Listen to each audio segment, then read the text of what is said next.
محمد بالأجساد وعلى قبر محمد في القبور كلما ذكره الذاكرون وكلما غفل عن ذكره الغافلون سبحانك لا علم لنا إلا ما علمتنا إنك أنت العليم الحكيم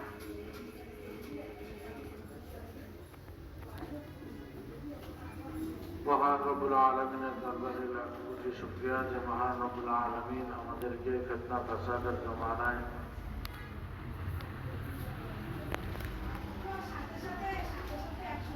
পবিত্র রজব মাসের জুমার রাত্রিতে আল্লাহ পাক রব্বুল আলামিন আমাদেরকে এশারের নামাজ জামাতের সাথে পড়ার তৌফিক দিয়েছেন। সকলে আলহামদুলিল্লাহ।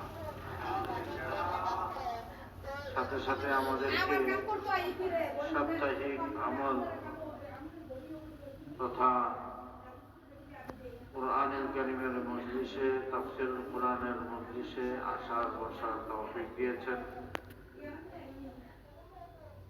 এই জন্য আমরা সকলে আবারও শুকরিয়া দান বলি আলহামদুলিল্লাহ।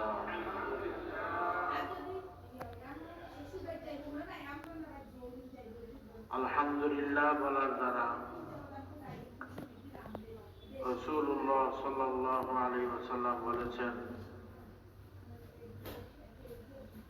আলহামদুলিল্লাহ পাঠ করলে মিজানের পাল্লা পরিপূর্ণ হয়ে যায়। বলেন সুবহানাল্লাহ।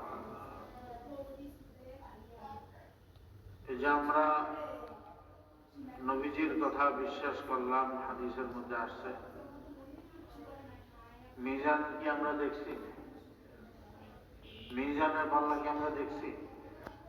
দেখি না। তো মিজানের পাল্লাটা আলহামদুলিল্লাহ বললে কি হয়ে যায়? পরিপূর্ণ হয়ে যায়। আলহামদুলিল্লাহ তামলাউল মিজান হাদিসে আসছে। আলহামদুলিল্লাহ পাঠ করলে মিজান কি হয়ে যায়? নেকির দ্বারা পরিপূর্ণ হয়ে যায়।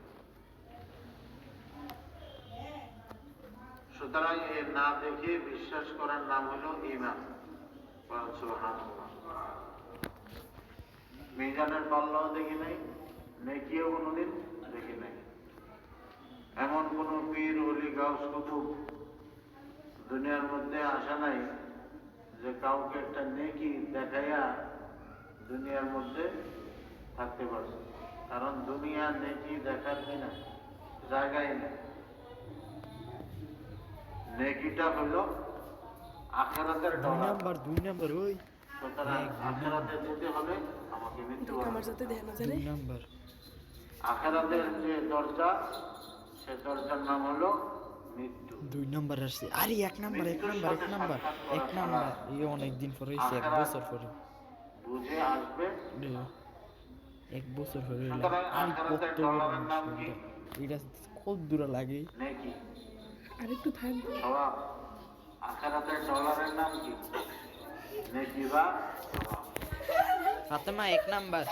সুতরাং আল্লাহ তাআলা নবী সাল্লাল্লাহু আলাইহি ওয়াসাল্লামকে বলেছেন, ওয়া'বুদ রাব্বাকা হাত্তা ইয়াতিয়াকাল ইয়াকিন।